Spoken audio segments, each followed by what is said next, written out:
नमस्कार, राजनीतिक खबरों के सबसे दिलचस्प ठिकाने में मैं रूपेश मिश्रा आप सभी का स्वागत करता हूं। आते रहिए, जाते रहिए, दिल मिले ना मिले लेकिन हाथ मिलाते रहिए। जी हाँ, राजस्थान की सियासत का शायद अब यही दस्तूर बन चुका है, क्योंकि जिस प्रकार से पायलट गहलोत के बीच की जो सियासी वर्चस्व की जो लड़ाई थी वो अब सुलह के रास्ते पर चल पड़ी है। लेकिन बड़ा सवाल ये है कि ये सुलह कब तक, क्योंकि गहलोत के बारे में जिस प्रकार से चर्चाएं चल रही हैं और जिस प्रकार से विधायक मांग कर रहे हैं, जाहिर तौर पर वो इस ओर इशारा कर रहा है कि शायद अब गहलोत कैंप पायलट के बागी कुंबे को कभी बर्दाश्त ही ना कर पाए। लेकिन इस पर मुख्यमंत्री गहलोत का क्या कहना है वो भी हम आपको सुनाएंगे। लेकिन इस पूरे माजरे को विस्तार से समझने के लिए देखिए हमारी खास।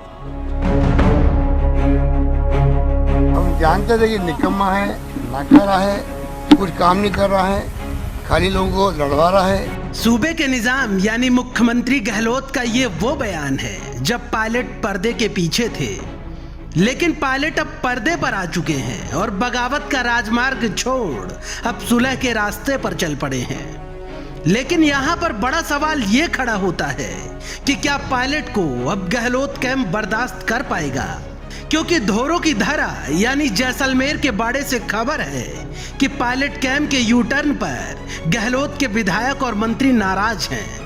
मंत्री शांति धारीवाल ने खुले तौर पर बोल ही दिया है कि राजनीतिक संभावनाओं का खेल है, कब क्या हो जाए कुछ नहीं कहा जा सकता, लेकिन बागियों की वापसी नहीं होनी चाहिए, इस स्टैंड पर हम कायम हैं। कुल मिलाकर यह बात आईने की तरह साफ हो चुकी है कि पायलट के समक्ष अब चुनौती दोहरी होने वाली है, क्योंकि पायलट के खिलाफ अब गहलोत कैंप मुखर होकर बोलेगा।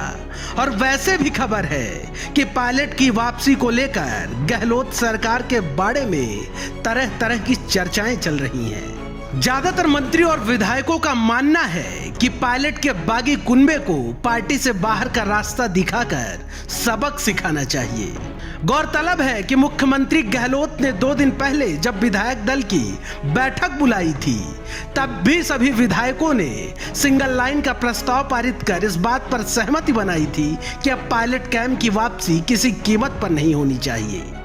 लेकिन इस सियासी पटकथा का दूसरा पहलू यह भी है कि मुख्यमंत्री गहलोत पायलट के बागी कुनबे को गले लगाने के लिए अब भी तैयार हैं। मुख्यमंत्री गहलोत ने आज मीडिया से मुखातिब होते हुए कहा कि मेरे साथी किन परिस्थितियों में गए मुझे नहीं मालूम, लेकिन उनकी जो भी नाराजगी है मैं उसे दूर करने की कोशिश करूंगा। और जो लोग आए हैं अब वो किन परिस्थितियों में गए हैं, क्यों गए हैं, क्या वादे किए गए थे उनसे, क्या नाराजगी मुझसे है, वो हम दूर करने का प्रयास करेंगे। सर, कुल मिलाकर मुख्यमंत्री गहलोत तो बागी पायलट कुनबे को गले लगाने के लिए तैयार बैठे हैं, लेकिन सवाल ये है कि क्या इसी सहज भाव से गहलोत कैंप के तमाम अन्य मंत्री और विधायक पायलट सहित पूरे बागी कुनबे को गले लगा पाएंगे? क्या पायलट और गहलोत के बीच बन चुकी दरार आला कमान की इस पहल से पाटी जा सकेगी? सवाल कई हैं, लेकिन जवाब वक्त की गर्भ में छिपा है। Bureau report, the fact India. तो देखिए आपने हमारी खास रिपोर्ट की किस तरीके से यह मांग की जा रही है कि पायलट के बागी कुनबे को सबक सिखाना चाहिए।